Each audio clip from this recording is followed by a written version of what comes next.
Hello, everyone, and welcome back to another episode of Show Up with Cameron Gran. I am your host, Cameron Gran, and just as a reminder to start out the episode, I am not a therapist. I'm just somebody going on his own mental health journey, trying to give you guys little tips and tricks that you guys can use on your own path.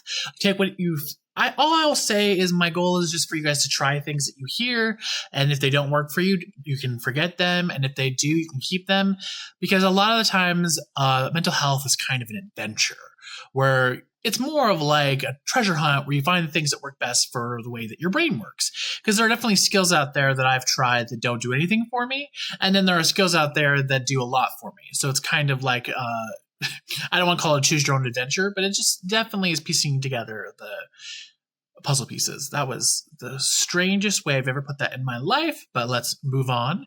Today I wanted to just check in. Yeah, I think it's a good time to do a check-in. Well, for instance, I thought it would be a fun idea to go over just some more like mindfulness tricks, because I think mindfulness is something that I've lost and I am struggling with a lot recently. And that's why that's been coming back, is I'm trying to, I guess, relearn how to remain present. Because something that's happening in my apartment right now is my apartment is one of those apartments where they lock out the AC at a certain point, and unfortunately, I live at like where the windows are exactly where the sun comes in and beams down. So it's not like you can open a window and then it gets cooler. It's just, there's a breeze, but it doesn't make the entire apartment cool. It's just you have an occasional slight caress of the wind. And I am a bigger person, which means that I run hot and I need cool air. And unfortunately, the fans that I own are all fans that just circulate what's around you. They don't really like affect the air at all. So like for last night, I was trying to sleep and I was just buffeted by nonstop hot air. And I was like, this must be what it's like to like exist in a convention oven. Because it rises, it hits you in the face, and then it roasts you until you're done. That's what it felt like. I got no sleep last night. This is something that's been happening to me a lot as I grow older, is like I'll sleep without sleeping. It's like I'm aware of time passing, but I'm so present. Okay, and this is what I'm trying to get to. It's frustrating when you're like, I need to turn off to actually rest myself. But you want to practice mindfulness. We're aware of everything in this current moment when I'm trying to turn off. So you're not being very cooperative. And that's when it drives you crazy. When you're like, oh, I thought it was Betty by time, and you thought this would be a good point to like be aware of the wind as it hits your face. Be aware of the fact that you're sinking into like it's not a futon. It's one of those like sleep number beds. Then like I'm aware of like the mattress, like, you know, how like those things tuck in around your skin. And when you're super hot, it feels like you're being wrapped in a warm blanket. And then no matter how much you throw it off, it's not doing anything. But like observing all those things and like being aware of those things is a great way to get out of your mind.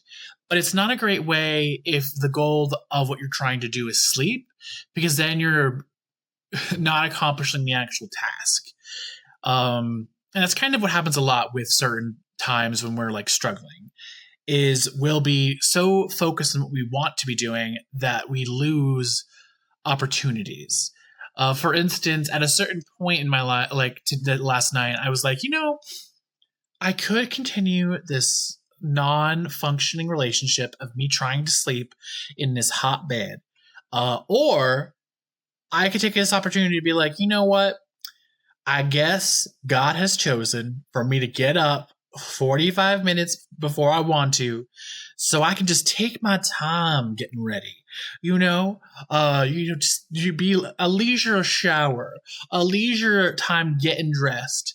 Normally I rush through all of that and then I had time to eat, but the entire time it was hot. So it was like, oh great, I'm eating hot food and then I'm eating, and it's just one of those things where I'm like, oh, these 45 minutes, you can get things done if you just get up extra early. But did I want to do that? I don't think so. It wasn't what I had envisioned with myself, especially when I went to bed 4 hours before I woke up. Yeah, I'm functioning on 4 hours of sleep. You're welcome, people of the internet. Um, but I'm here. I'm doing this episode. I'm getting it done. But it's just one of those fascinating things that's been happening a lot in my life where I'm like, you know, I really wanted to get something done today, but you have chosen another path. And I could be more upset at you than I am, or I could just roll with it and see what happens. Maybe something good's going to come of this. And the only thing that got done because I had that extra time is like when I have like a break at work, I was able to pay bills, which I would have glossed over trying to eat food had I not had done that before. And so I was like, oh, well, I got these little tiny tasks done early, but was it worth it? Debatable. We'll find out as we continue out throughout the week because something that I'm trying to implement in my life is like, I think I have dramatic decision making. So, like, if I want to do something, I jump to, like, if we're going to do it, we have to go in 1,000%. And if we're not going to go 1,000%, it's not even worth it. When most time change happens in the little moments, so it's slowly like accrues over time. I don't know why I just use the finance thing when I don't understand finances, but it's just one of those things where I'm like, I do have a goal of getting up early. But this isn't how I wanted to do that. But I did get up early, so could it have also been a win? Maybe. Did I enjoy the extra time in the shower? Yeah. I mean, well, yes and no, because nothing cures you thinking it's hot in your apartment than a hot shower, because that just makes you extra hot. As if I needed that. I knew you guys were all thinking that. The thing that I find fascinating is like I need to return to a state of mindfulness that I used to occupy, where I was able to just stop thinking. I know all yous out there who have anxiety or see, and everybody watch Inside Out too, and we all think we know what anxiety is. So I don't even know what I'm talking about is anxiety, but like anxiety never stops. She just is constantly like on Riley. And so I feel like that could be what's happening, except the stuff that I'm occupying myself with doesn't seem like it matters. It just, oh, see, little tricks we give to ourselves where all of a sudden we realize, oh, maybe I am judging myself. Maybe I set the goal to not judge myself, but sometimes I have these episodes just to hear what my thoughts are saying, because my friend suggested that I start speaking aloud and not just in my head, because I the inside of my mind is basically, if anybody watched Multiverse of Madness with Scarlet Witch, there's a scene where she gets like trapped in the mirror dimension and there's all these like little spikes that could attack her and hurt her. And so she tries shooting her red magic and then just bounces around the wall, and she's like now doing a dance trying to avoid the ricochet of her spell that she cast. And sometimes I feel like that's what my thoughts are. It's like, oh, what kind of crazy maneuver I'm going to have to do today to not fall into the trap of what I'm trying to set for myself. And why set traps for yourself, you guys? I'll tell you. I'm not going to call it a trauma monster, but it feels like I've mentioned the black cloud before, where I've trained myself to be miserable. And so when you start becoming mindful, you'll start hearing those moments where it's not you sending those thoughts to make you go back to your misery, if that makes sense, because you're not being present in your mind. And so when you're not present in your mind, that's when things can get shot at you and you think that they're your thoughts, if that makes sense. It's like, oh, I would never say something to somebody. For instance, I'm not a spoiler, and to do this example, I'm going to have to spoil something for you, so I apologize. But the movie left theaters, so hopefully it's not that bad. But there's a movie came out. One's called Speak No Evil, and that's with James McAvoy. The other one's called Never Let Go, and that's with Halle Berry. I don't have the spoil list to tell you, but There's a huge thing that happens in Never Let Go, especially if you're a Holly Berry fan. And I mistook my friend telling me the story about Speak No Evil as Never Let Go. So he was telling me the story. I was like, oh, yeah, that all that stuff happens. And then I was like, oh, it's crazy when this happens. You remember that? And then no response. And he's like, and then me being a helpful friend, because I'm like, oh, he told me he saw it. So now I'm going to give him info to try to get him on my level so we can both react to like the shocking thing that I heard. And then that's one of the moments where I'm like, okay, maybe you should let silence happen and wait for somebody to respond, because basically I spoiled something small and then I doubled down by spending the next 45 to maybe 2 minutes, 45 seconds to 2 minutes, like giving him a breakdown of all the stuff that led up to that moment that I spoiled. And he was like, man, you just spoiled that entire movie for me. I don't need to see it anymore. Thank you. And I was like, no, I didn't. You told me you watched it. I was like, no, I said I hadn't. I just watched Speak No Evil. And I'm like, well, see, listen, listening is an exercise that everyone, I think, on planet Earth should try more of. Because listening is also about mindfulness. Because, again, to listen to somebody else, you have to forget yourself. And you just have to be your ears taking in information. But a lot of times, because we all live a busy lives, I don't want to call it a rat race. I don't want to call us like little hamsters spinning our wheels. But sometimes it feels that way. But we all have our things that we occupy our time with. Sometimes stress like seeps in, and that's fine. And I'm saying that's fine because that's me like de-escalating the anxiety. I thought about that. So I'm checking out for my anxiety. You know what I'm saying? But we sometimes forget that our points that we're making can get taken away from us when we do tangents. And I just lost the point. Oh my. Okay, well, instead of dwelling on what I just lost, I'm going to just keep going forward. Because like I guess the major thing I was trying to say is like I was so busy with my own emotional reaction to Never Let Go that I wanted to share with like I wanted to share my reaction to that movie so much that the only thing that like puts those two movies together is they're the same amount of syllables. Speak No Evil, Never Let Go. Only the syllables relate those movies, except for the fact that they're both horror movies. But I'm like, I literally grasped at the smallest string and I ran down it on the think train. But that's something that I've noticed sometimes is like we get so wrapped up in our own anxiety or our own emotions that we just like barrel ourselves into these corners rather than thinking ahead. For example, anybody out there thinking about getting a car, learn from my mistake. I had like this big mission statement in my mind about why I needed a new car. And then I realized, oh, I just wanted a new car. My reasons were not real reasons. And I learned that in hindsight because the reasons I was using are reasons I have yet to actually do. And that's something that I've realized is sometimes I am somebody who wants the immediate satisfaction.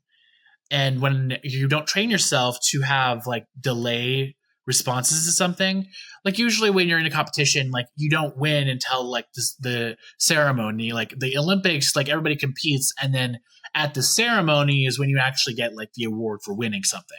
I mean, I'm sure like there are times where you know you won, but like that's the moment where you start celebrating because now you're getting the actual accolade. Whereas a lot of people who start celebrating too early end up losing. Like if you watch the first Fast and Furious movie, there's a point where you're supposed to push NOS and there's a point where you're not supposed to. And most people, when they're like, well, the finish line's right there, might as well push the NOS. And then Toretto's like, well, no, you did it too early and now you're going to lose because he outstrips him and wins because he did it too early because he was cocky. And I feel like that's something that I've done a lot where I'm like, I've had this show and I've been talking a lot about my mental health. And so sometimes I feel like I get a little too like, oh, I know what I'm talking about. I know what I'm doing. And then that's where I end up in these all bad places. But the point I was making about the car is that like if I had just thought about it a little harder, or if I did a little bit more research. For instance, I went in wanting a new car, and then I was convinced to buy an old car. And the reason why I agreed to that was because of other, like, I thought business reasons that I have yet to actually do. But the biggest thing I realized was salespeople, I mean, they are on this planet, but I think that most of them, at least the ones in this area, are monsters, because there's a difference between getting a deal that helps you and your family and then a deal that like kind of damages somebody else. And so my car is not worth the amount that I'm paying for it. And the thing that I realized is if I had just taken the car that I was looking at and done the bare amount of research of being like, okay, they want me to pay this amount for this car. But if I went to Kelly Blue Book, that would tell me how much the car is actually worth. And then that's when the negotiating happens, because they're like, well, like they're saying it was like this, it was a lot more repaired than they were saying. And that's when like you're like, okay, so now they're going to worm a little more price to me. But if I had just done that bare thing, and if I had taken like a small amount of separation to actually like analyze, is this worth it to me? Done research, got actual facts to base my decision on, I would have saved myself a lot of grief.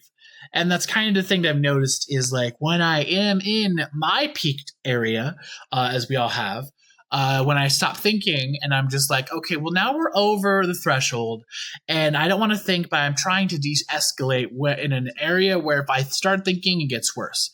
So shopping is a terrible thing to have when you're over the threshold, because we all think buying something's going to make us feel better. And normally it makes us feel a little bitty better. But the act of buying gives us such a better reward than the act of playing with the toy, if that makes sense. Is like, oh, we have all this anticipation and like this success and reward for doing this thing. And then we actually get the thing. And then we're like, this wasn't as much fun as I thought it was going to be. I was like, I had a huge imagination of what I was going to do with this thing. Didn't do any of it.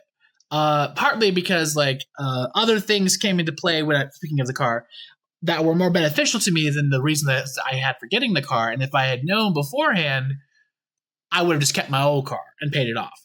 But, you know, situations change. For instance, I'm going to tell you guys this because I don't have anybody in my life to ask, so I'm going to share this. When you sign a contract, because everybody else is like, well, that's self-explanatory. Not to me.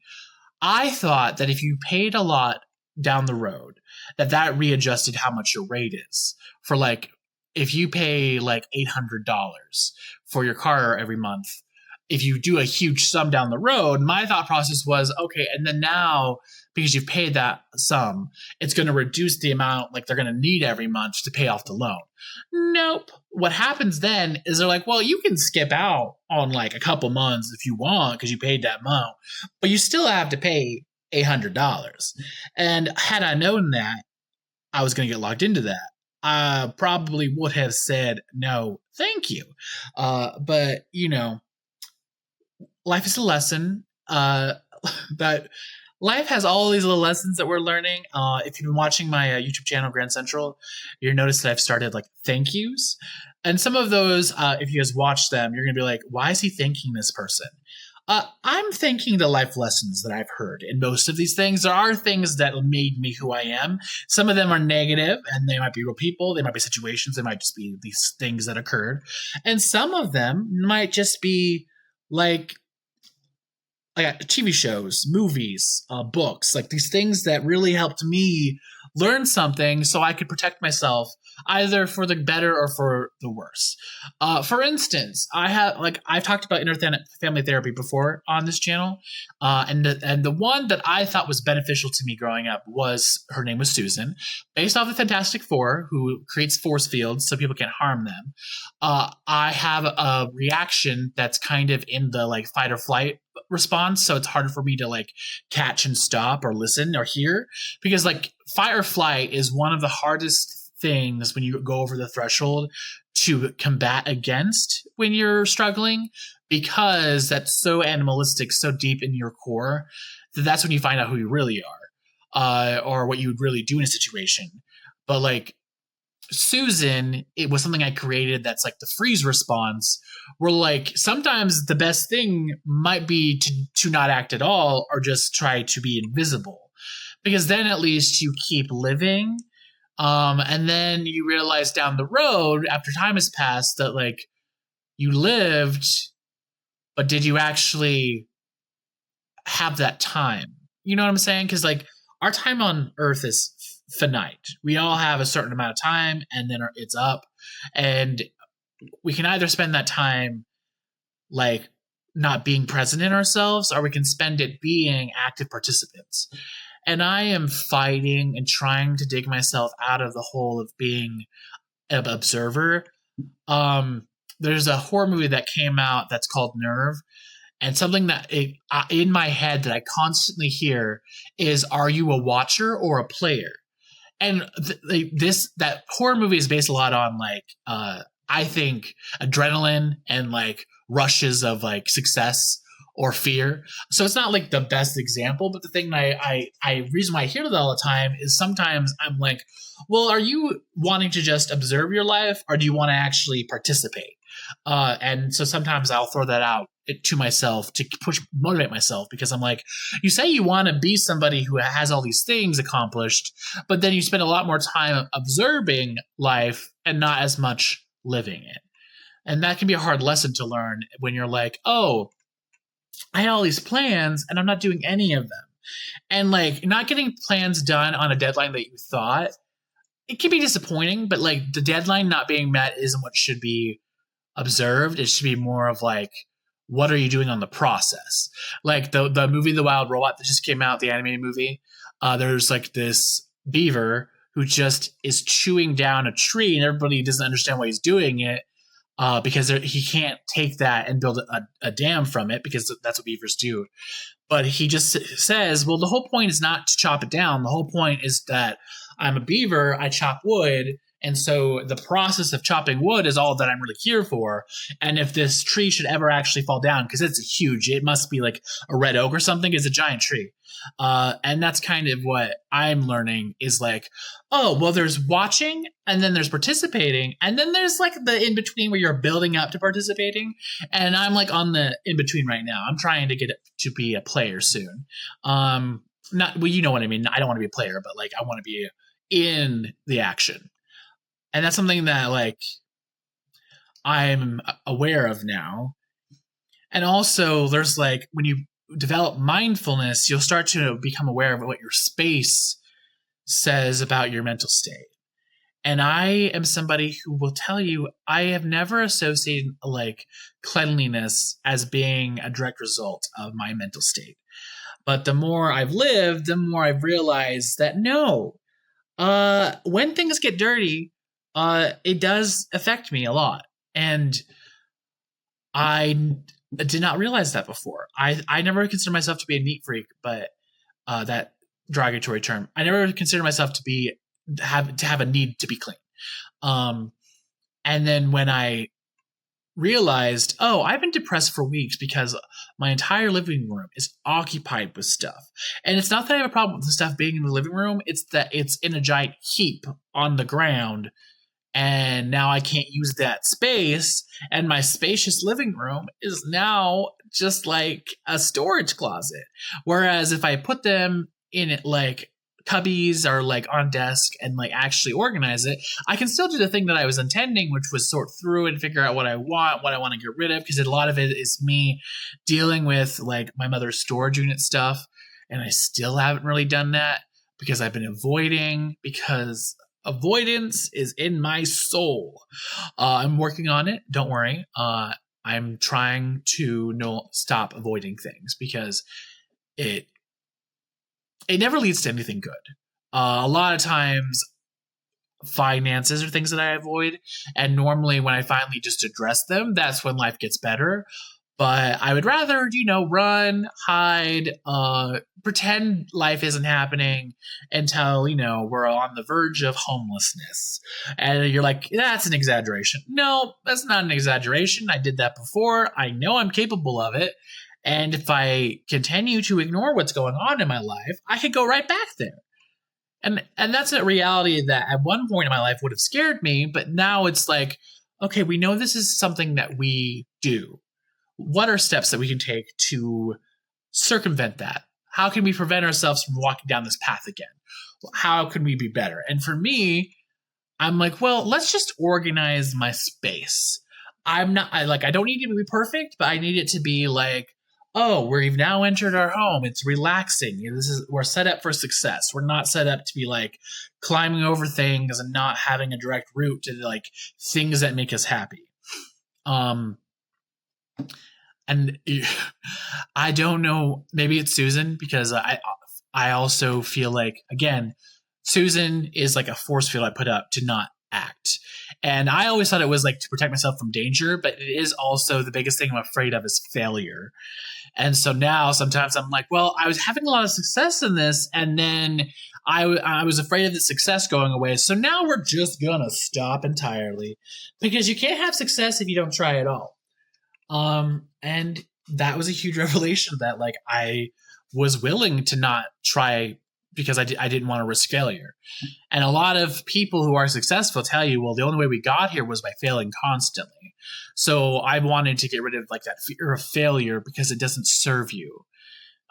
Rejection is another one that's a big one. And if you're an actor, you're constantly rejected.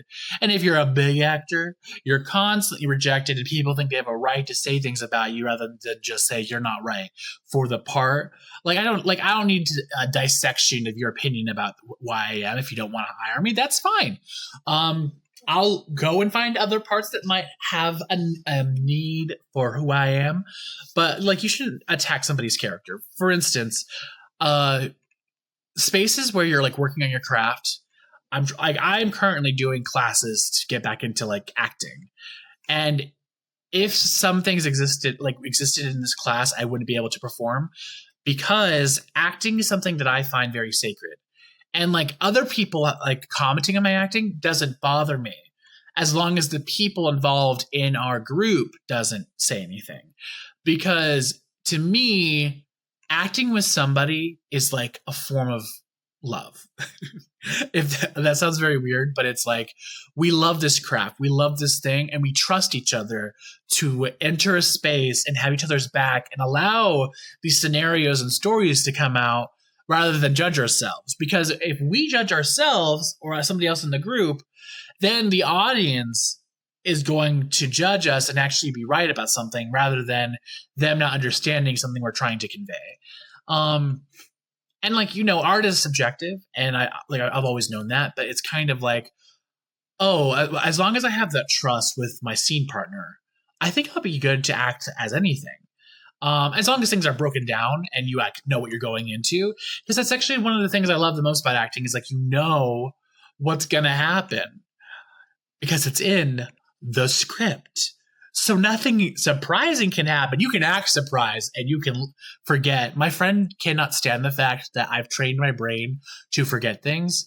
And I've realized, Cameron, this might have been a bad thing to do to yourself, because they're going to be like, well, he just trained his brain to forget.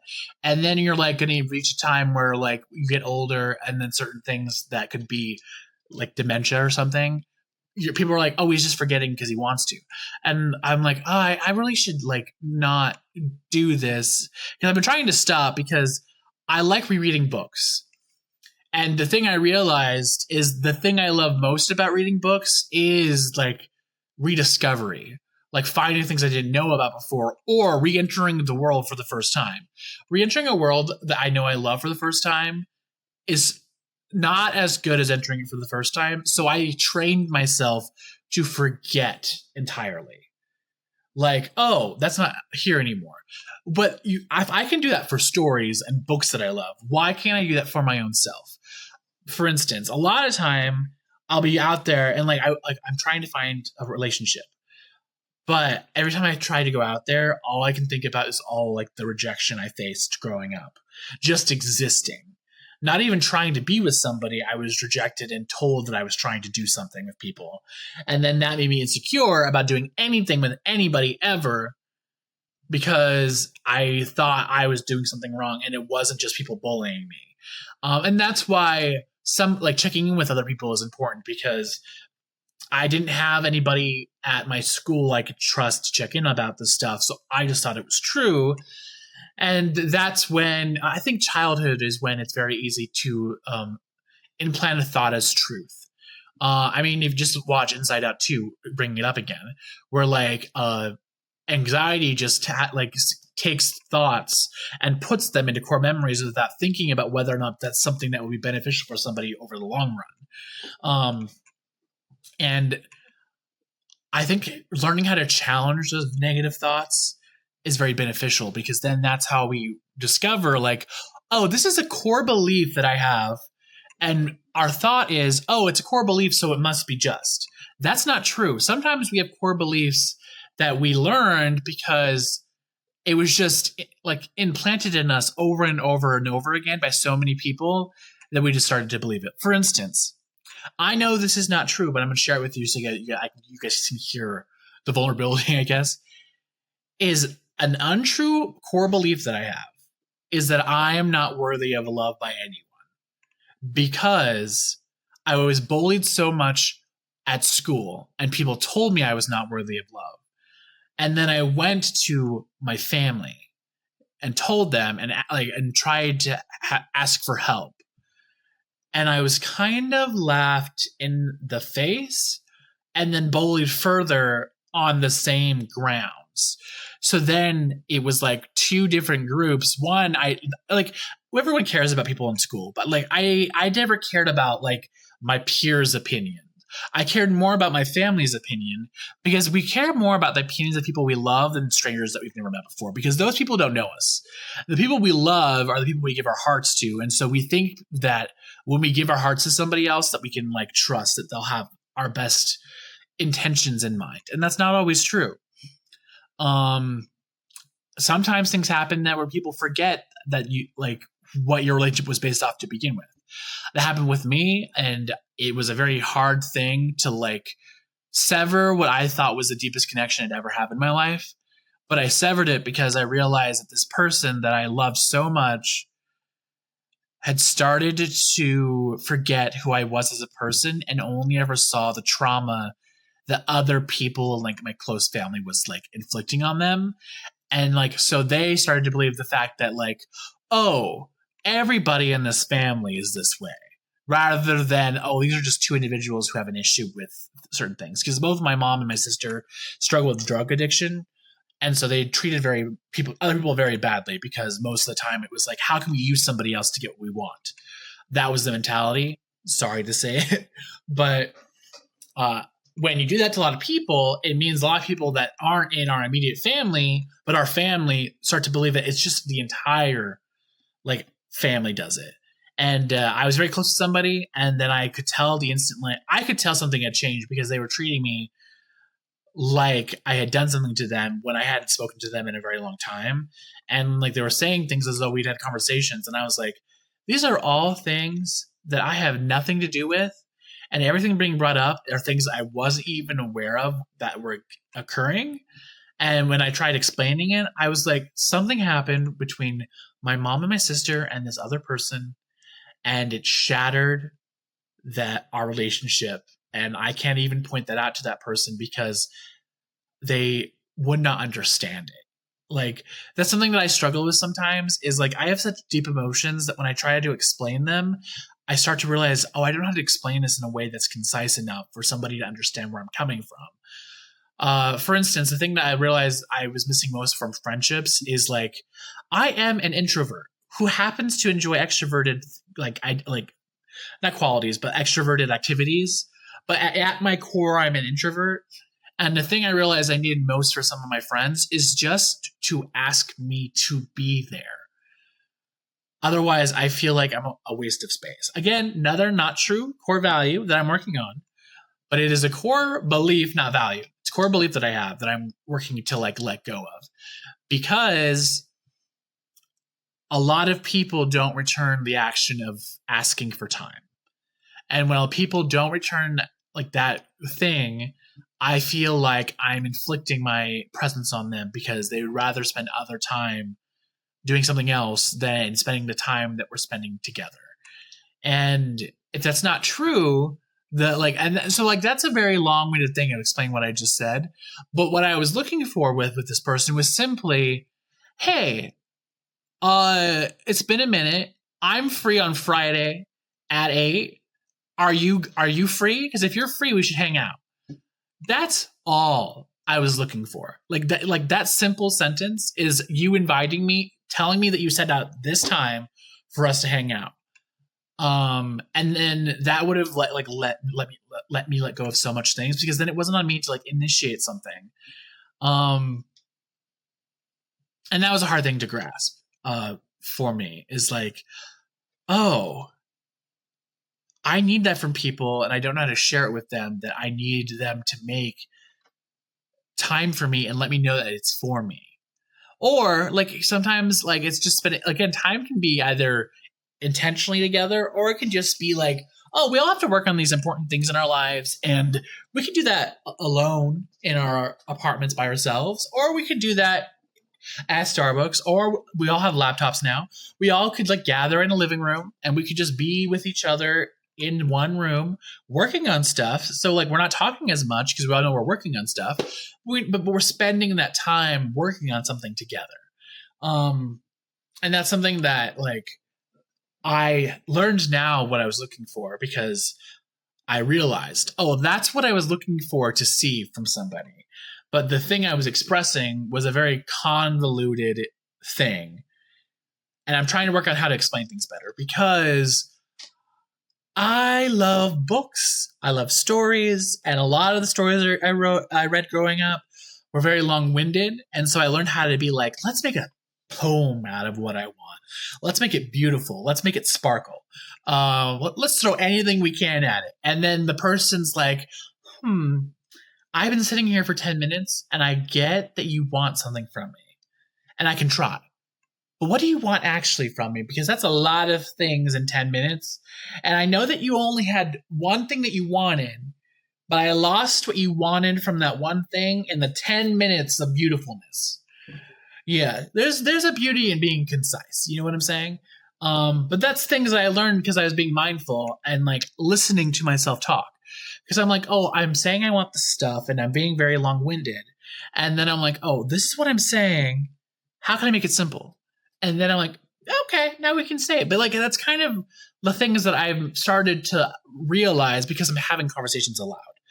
Because when your inner voice loves to like be whatever, I always feel weird about explaining this to people because I am an auditory like thinker. So when I think things, I hear like my voice, or I hear like, again, if a bully bullies me, I remember how they said it and I hear their voice in my head. Now it's not really them because I have no clue where they live now. I have no clue. They're not phoning in to be like, hey, it's been a minute, Cameron. Let me phone in and insult you after 15 years. You know, because that's still my job. Like, I know it's not really them, but like I've because that was such a huge thing in my memory, I hear their voice still. And then I have to sometimes take a step back and be like, hey, Cameron, that's not their voice. That's not somebody else. You're doing this to yourself. Now, if you spoke aloud, you would hear the thoughts that are yours and the thoughts that are just like your brain being like, knock, knock. You've been happy for too long. I think we need to like mix it up. You know, throw it in the old like shimmy shimmy and like see what kind of shenanigans we can get in today. I wish my life was Disney Channel sometimes because shenanigans on Disney Channel seem like so much fun. And then like when you go into shenanigans in reality, you're like, this is so much. It's almost too much, you know, to function. Little Mean Girls reference for you guys. But like, there's that side of it of like listening to yourself. And then there's also learning to make things smaller. Like I just gave an example of having 10 minutes of something, an explanation that when I found the core of what I was looking for, I'm like, oh, well, it's this simple thing. So like sometimes you have to make a small step leading up to like the big thing that you want. And I think Tilda Swinton even gave a speech where she was like, well, if you want something and it's hard or it's very like you have to work really hard at it, what you need to do is you need to make small steps towards that major goal. So then you're enjoying the process rather than making yourself miserable because you haven't reached that goal post yet. You know what I'm saying? Like you have to like climb your way up But like, you should love the climb. You shouldn't like hate like doing it. Because if you hated climbing, why are you a rock climber? You know what I'm saying? Like, you have to enjoy the things that get you to what you want. And if you don't, you might be in the wrong place. And that's kind of the thing is like, you have to question yourself. For instance, for years and years and years and years, I have had thoughts about doing visual effects things. Like, as a kid, I had this thought and I really enjoyed it. And then only recently I was struggling. And I'm like, well, I've always had this thing that comes back in my brain. And I had a reason for why I wanted to do it, but I haven't done it.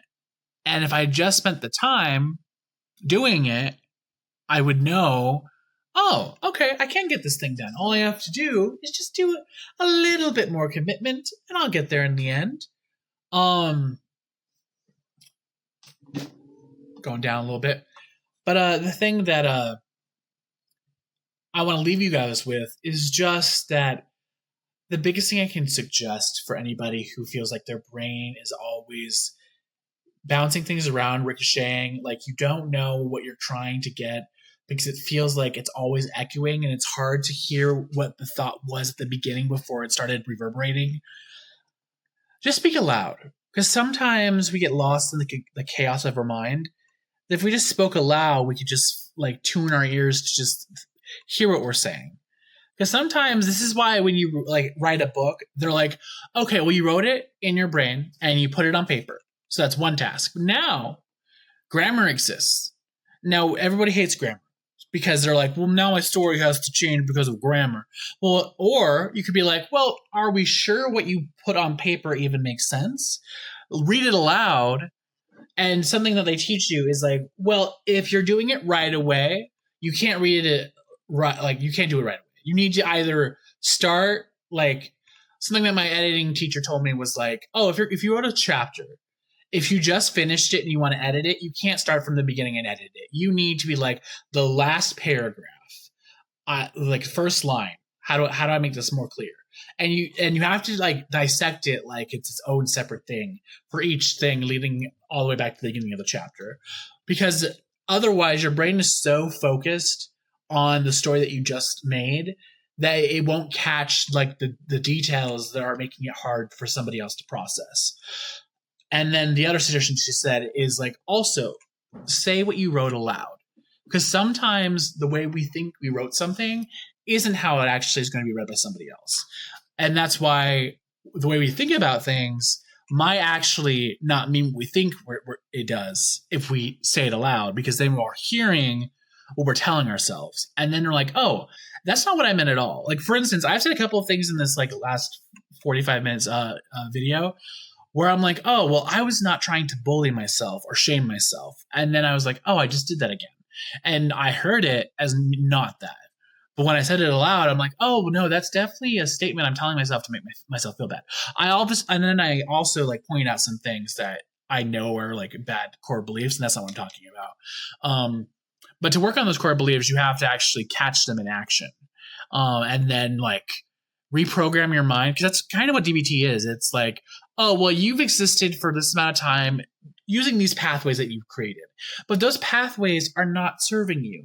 So if you want to get better, you have to like reconstruct the road. You got to make it more like, you got to make it like, you don't want to like get rid of the entire road, but you want to make it more easy for the traffic. You want to make it more clear so the traffic won't like crash into each other. You want to make it so like it's working together for a more like fluid flow. You know what I'm saying? And that's kind of what mindfulness is it's like, oh, well, let's take a step back from our chaos and figure out what we're actually trying to say to ourselves. And once we have that separation, we can piece together what we actually want. And then from there, be like, okay, so what are the things that I want? Is this from somebody else or this is from myself? And if it's from myself, what are steps that I can take to feel like I've accomplished this thing? For instance, I have been doing things to try to lose weight, but I have never been somebody who successfully lost weight. And so something that I'm trying to figure out is what my feeling of success is supposed to be like. Because everyone's like, oh, well, once you like lose a certain amount of pounds, it's very rewarding. But if you've never done that, you don't know what that reward is supposed to feel like. So I'm trying to find a way to like create a roadmap so I have like that emotion of like I have accomplished something because I've like lost a certain amount of weight. I don't have that right now, and that's why it's a struggle because I don't know how to create that feeling of success. And I want to do that. And part of me feels like Susan is why I don't have that emotion. Still trying to protect me from failure, even though failure is going to lead to something very terrible down the road, rather than, change could lead me to living longer and having a better quality of life, according to what I've read. I won't know until I'm there, which is why I'm also implementing, like, let's approach each new step as a science experiment. Let's try something for a week or at least 3 days, and then let's record and reflect and see how we feel about it. Because if it was good, then we're going to feel good about it and we want to continue. But if we do something and we don't like it and we've tried it, I'm trying to do at least 20 days of trying because that's how long it takes to form a new habit anyway, and then reflect all that time, because then obviously if you're trying something and it's working, but it's something that is like draining you in a way that's going to be bad in the long run, that's when you want to reanalyze and fix. But I am also somebody who shies away from science. So it's kind of like, okay, we got to retrain our brain on 2 different levels. But what's happening right here, and as I'm talking to you, is I'm using a tangent to distract myself from what the goal actually is. And I caught myself saying it aloud right now in this moment. Sorry, that sounded so conceited. I can't even. But you get what I'm saying. Is it's like, oh, okay, I can try to help myself, but also try to sabotage myself at the same time.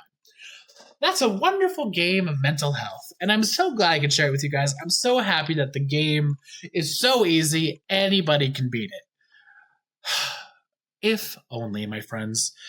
I think that's going to be it for this episode. I do hope that diving into not mental health, but like mindfulness, and diving into just like listening to yourselves and finding a way to hear the truth of what we're asking for rather than just the cacophony of thoughts trying to overwhelm us, it might help bring clarity for you, and help you just like get more closer to achieving like the mental health quality that you're looking for, because we all have different like benchmarks that we're looking for, and that's good. That's why the check-ins are important. So as always, when you go out throughout the week, please take a moment to just check in on yourself. You're awesome. And remember to show up for yourself because you matter.